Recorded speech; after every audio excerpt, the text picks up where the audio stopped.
President Biden's first press conference was decidedly different than ones held by President Trump and nearly every other president. But critics pointed out one particular moment when he answered a question about North Korea. Watch this. What is your red line on North Korea? Let me say that, number one, UN Resolution 1718 was violated by those particular missiles that were tested. Number one. We're consulting with our allies and partners, and there will be responses if they choose to escalate. We will respond accordingly. Amir Fkhrar is the Senate chairman of the National Iranian Congress. He joins us live, and our panelists also back with us, Ted Harvey and David Grasso. Amir, thank you for joining us for this discussion here. What's interesting, I think a lot of people tuning in were noting that President Biden appeared to be using almost a cheat sheet when answering questions specifically about foreign policy and also North Korea as well. Did this stand out to you, Amir? Any idea why he might be relying so heavily on these notes? Because he's confused and he has a lot of advisors around himself. He doesn't know which one he should follow when you are so weak. And it was a lot of issue for you to go to the White House before going there. And then you should be confused then. And right now, everybody from several sides, they are trying to have influence and regarding dealing with the dictators, right? Like North Korean dictators, Iranian mullahs, Iranian dictators. We know a lot of agent of influence from Iranian government, at least we know that part.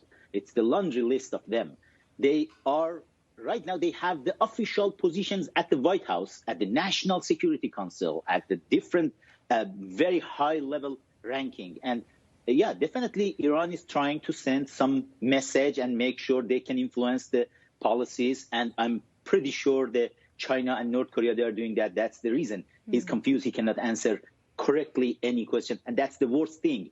When you are facing dictators, you should not look weak. Because the dictators, they can understand this better than anybody else, and they will use this opportunity to harm United States. Well, Amir, quite frankly, this was clearly on the international stage. I'm sure many world leaders were tuning in to watch the press conference. I know a lot of American journalists and Americans as well were curious what the president would say. It had been more than 60 days since he'd taken questions from the press. Yesterday, we also learned that President Biden says the upcoming May 1st deadline to remove U.S. troops from Afghanistan will be, quote, hard to meet, citing some tactical reasons for the delay, emphasizing it was not his intention that they would stay there long, though.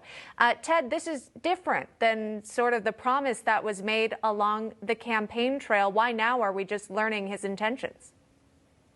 Well, I think Biden is learning what Obama learned and what we saw with Trump, that it's much harder than they think on the campaign trail to go out there and say we're going to pull our troops out. They are there in a quagmire, and I think that every administration is desperately wanted to try to get out, but it's not as easily as they think it will be, and Biden is no different. Also, we've learned the last month, U.S. Border Patrol agents had arrested 11 Iranian migrants for crossing the border illegally in Arizona. Iran considered a special interest country to the U.S. Amir, I'll go to you on this. What's really going on here? Is this a security threat we should be concerned about? Oh, definitely. Let me tell you the brief history.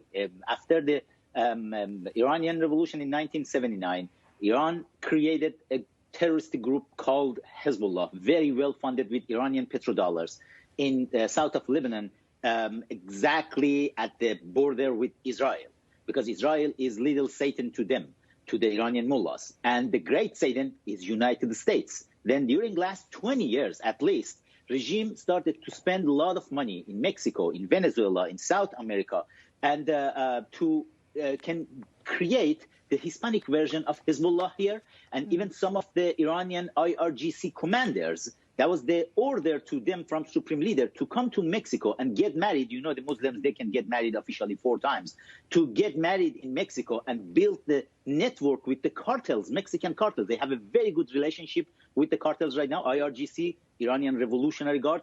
And those people, when right now they can see the big window of opportunity because of the very dangerous policy, border policy of Biden, definitely they will send a lot of people to United States. Yeah. And, it's a disaster. Everybody they are talking about, the kids are coming. Yes. I'm not worried about that as much as I'm worried about hundreds of thousands of terrorists are coming to this country from the border when it's widely open.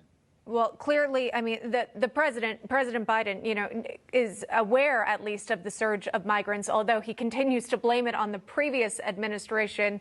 As we talk about internationally, people are aware of what's happening, this sort of disarray, this chaos, this crisis taking place, perhaps taking advantage of it. David, I just want to go back to you on this moment of the press briefing and talk to you about what you thought of the use of notes coming to light. Again, we've heard from previous historians saying that this isn't very common, that the president would need to reference some notes when answering questions from the press, and also the fact that there was a pre-selected group of reporters who were chosen. Quite frankly, we could see from the photos emerging that they had their numbers of who to call on. David, what did you make of how the press briefing actually played out? We've gone from one galaxy to another, like two alternative realities, right? Trump was so off script. We saw him speak in front of the helicopter. He was very exciting from a journalistic standpoint, right? Because you never knew what was going to happen. So we went from chaos to like extreme structure. So I'm a journalist. So from a journalist perspective, it seems like we're in a different world. It's a different reality. And probably both styles are too extreme in my book. It's hard to cover Trump, but in that same vein, as a journalist, just speaking practically and not politically, it's probably even tougher to cover Biden because there's been a blackout for 60 days. And the one moment we had to cover this was all pre-planned, all pre-scripted, and really didn't contain any great surprises. They're calling it the most boring news conference in history. So, being a journalist these days is not easy, and you know that yourself over there at Newsmax. Yeah, well, quite frankly, one of the headlines that came out of the briefing, whether you agree with it or not, was the fact that the president never chose or called on any conservative outlets or reporters from conservative outlets as well. So that makes another headline there. Guys, we will wait and see when the press will have access to another one of these briefings. In the meantime, though, Amir, thank you for your time. We appreciate your insight. And our panelists, Ted and David, please stay with us. Thanks so much.